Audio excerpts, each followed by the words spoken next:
Relax. Try lang naman. Pag di mo nagustuhan, sisihin mo si Vincent. Siya yung nagsuggest ng movie review eh. Kung ayaw mo ng ganitong content, i-comment mo sa baba. Gago ka, Vincent. Pero kung okay naman, syempre, pa-thank you ka kay Vincent. Matagal ko na din naman pinag-iisipan lawakan yung content ko eh. At saan pa ba maganda magsimula? Syempre sa movie ng isa sa pinaka-iconic anime na sinubaybayan dito sa atin, di ba? Yung Slam Dunk. Pero para sa mga nakababatang hindi nakapanood, i-recap na muna natin yung nangyari sa anime series bago natin pag-usapan yung movie. Bale, nagsimula lahat to sa Shohoku High School na ang basketball team lagi na lang kulelat. Paano ba naman hindi magkakaganon lagi na lang sila nakaasa sa team captain at center nila na si Takenori Akagi. Magaling naman si Akagi pre, pero bukod sa hindi kakayanin ng isang tao magbitbit ng isang team, napasobra siya sa higpit kaya wala masyadong nagtatagal sa basketball team ng Shohoku. Lagi din siya napagtitripan ng mga kaklase niya noon kasi ang pangarap niya maging national champion na nagbumuka ng malabo kasi nasa huling taon na siya ng high school eh. Pero nagkaroon naman ng konting linaw yon kasi noon na bumalik si Ryota Miyagi. Si Miyagi yung isa sa pinakamabilis sa series na to at napakalaki ng potensyal niya na maging pinakamagaling na point guard. Kaya ako nasabi na bumalik na siya kasi na-ospital siya dahil sa pakikipagrambulan niya. At yung mga nakarambulan niya na yun yung grupo nila Hisashi Mitsui. Si Mitsui, barumbadong estudyante yan sa Shohoku na wala nang ginawa kundi manggulo. Pero hindi naman siya ganun dati. Sa totoo nga, isa siya sa pinakamagaling na basketball player nung junior high siya eh. Sobrang turo sa 3 points pre, kahit si Steph mag-aalinlangan. Kaya din siya yung naging MVP noon. At dahil doon, maraming school yung nag-offer sa kanya pero Shohoku yung pinili niya dahil kay Coach Ansai. Ang nangyari nga lang dahil sa injury, naging resentful siya sa basketball at napariwara na din siya. Pero bandang huli, pagkatapos nila magrambulan ng basketball team, inamin niya na gusto niya bumalik sa paglalaro ng basketball at nagmakaawa siya kay Coach Ansai. Pinayagan naman siya makabalik at pre, magaling pa din talaga si Mitsui kahit 2 taon na siya hindi naglalaro. Sa totoo lang, yung tatlong yan, si Akagi, Miyagi at Mitsui, napaka-desenting team na yan eh. Panglaban na din, di ba? Pero hindi pa dyan natatapos pre, kasi nung taon na yon, Shohoku yung piniling school ng super rookie na si Kaide Rokawa. Okay, hindi ako proud sa ginawa ko dati, pero isa ako sa mga nagkalat noon na bakla si Rokawa. Hindi sa way na nang didiscriminate sa way lang na para lang tigilan na. Kasi diba sa series na yon, ang dami ng babae yung patay na patay sa kanya. Pre, umaapaw pa yun sa totoong buhay. Isipin mo naman yung crush mo, ang crush, cartoons. E di sige, diyan ka magpaligaw. Ano sa tingin mo magiging anak nyo? 3D na graphics? Pero hindi lang yun pre, kasi ang daming chismis kay Rokawa. Meron pa nga namatay daw siya kasi nagka-leukemia dahil sa kaka-practice para malagpasan niya si Sendo. Ang galing ng kasinungalingan no, detalyado. Pero kung pag-iisipan mo lang ng kahit konti, nagka-leukemia dahil sa pagod? Baka ang gusto mong sabihin nagka-pulmonya dahil natuyuan ng pawis. Pero kahit yun hindi naman totoo eh. Magsisinungaling ka na lang, hindi mo pa inayos. Kaya fake news lang talaga yung mga yon pre. At ang totoo, sobrang galing lang talaga ni Rokawa. Halos lahat kaya niyang gawin, kaya kahit rookie, siya yung naging ace player ng Shohoku. Na naging dahilan kung bakit lagi na lang sila nagkakagirian ni Hanamichi Sakuragi. Bago napasok sa basketball si Sakuragi, isa din siyang basagulero na leader ng sarili niyang gang. Pero hindi naman siya masamang tao. Sa totoo lang, loverboy nga siya eh. At sa sobrang pagka-loverboy niya, 50 beses na siya nababasted. 50. Ako kahit 20 lang siguro hindi na ako magmamahal nun eh. Pero hindi ako si Sakuragi. Mas matibay siya kaysa sa akin. At pagkatapos ng 50 na yon, dun niya na nakilala si Haruko, na kapatid ni Gori.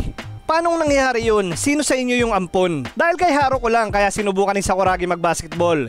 Pero pagtagal, na-realize niya na napamahal na talaga siya sa paglalaro. Napakalaking dahilan ni Sakuragi kung bakit sobrang ganda ng anime series na to pre. Kasi ilang series na ba yung napanood mo na ang bida kumag? Pang sidekick lang yung datingan ni Sakuragi, diba?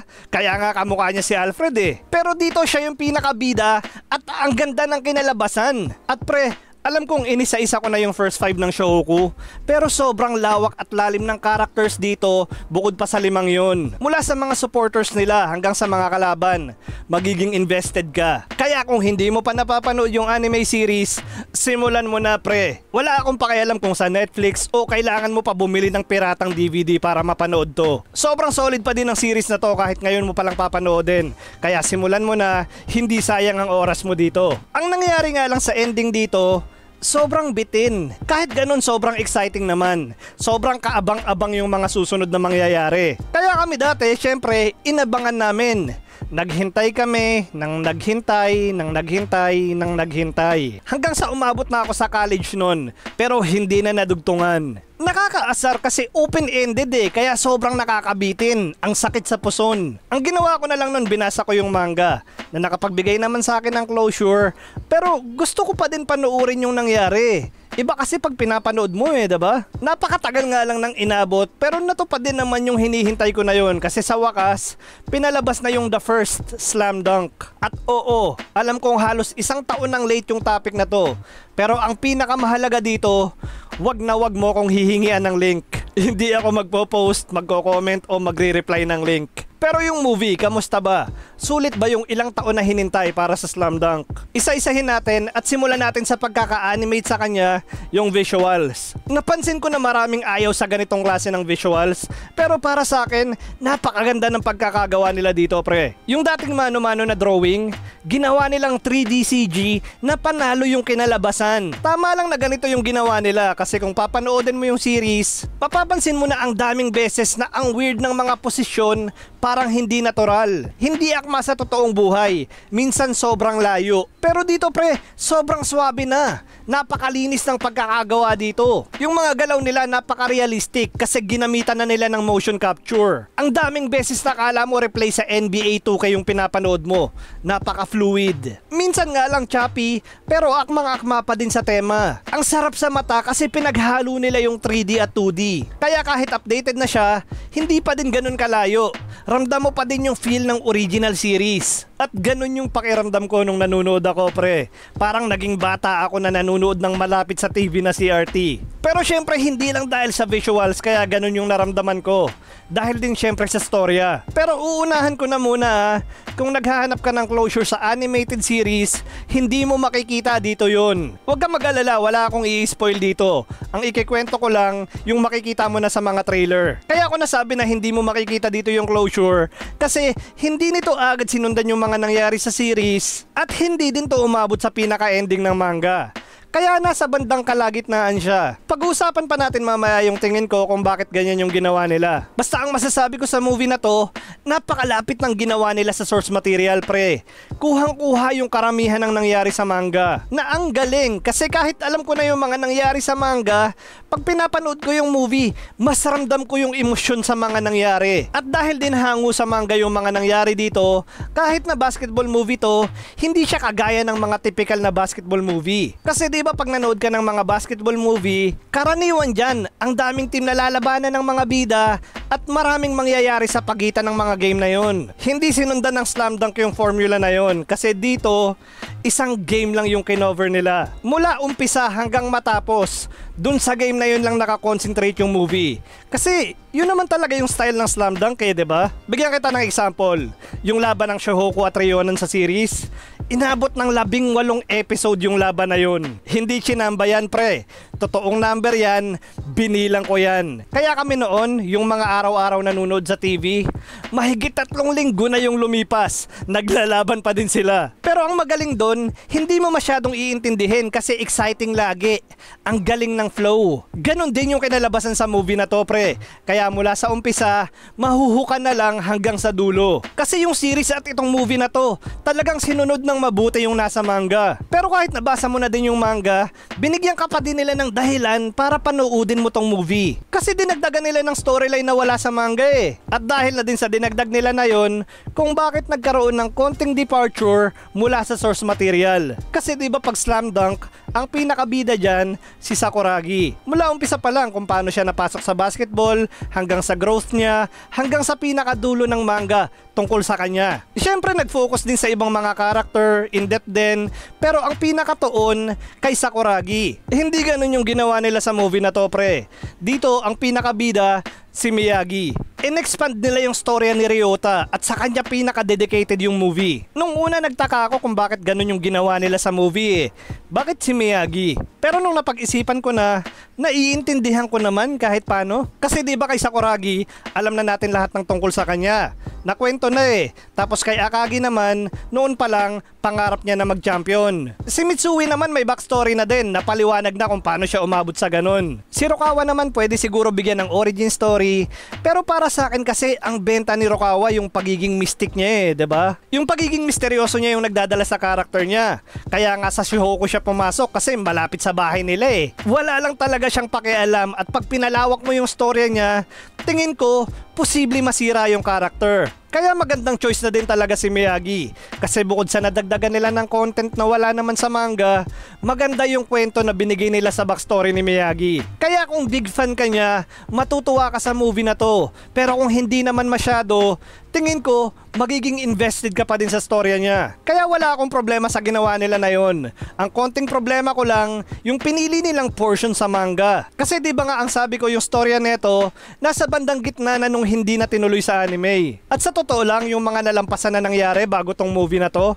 okay lang sa akin na nalampasan na yung mga yun eh. Para sa akin, hindi siya ganun ka-importante, kaya okay lang na hindi na isinama dito yung mga yun. Ang issue ko dito yung ending. Bakit hindi pa nila pinaabot sa dulo ng manga, eh halos nandun na din eh. Kaya kung hindi mo nabasa yung manga, wala kang closure. Pero kahit ganun, naiintindihan ko naman kung bakit yun yung way na pinili nila i-present yung movie, kaya hindi masyadong big deal para sa akin. Kasi pre, kung hindi mo alam, ang dark din ng ending sa manga. May dahilan naman kung bakit ganon, pero kung ililipat mo sa movie yun, may chance na maraming madismaya. Kaya siguro pinihit na lang nila yung naging takbo ng movie para maging wholesome pa din yung kalabasan. At para sa akin naman, na-achieve nila yung plano nila na yun. Ang isa pa din na nakikita kong posibleng maging issue dito, kung hindi ka fan ng Slam Dunk at pinanood mo to, mangangapa ka. Kahit nga din fan ka ng series pero medyo nakalimutan mo na yung mga nangyari, tingin ko posible kang malito dito eh. Kasi pre, ang umpisa ng movie na to,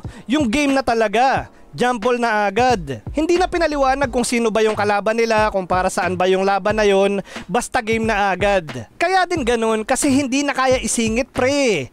2 oras yung movie na to at ipinilit nila isaksak lahat ng nangyari sa laban na yon. Yung ibang sintuloy parang minadali na eh.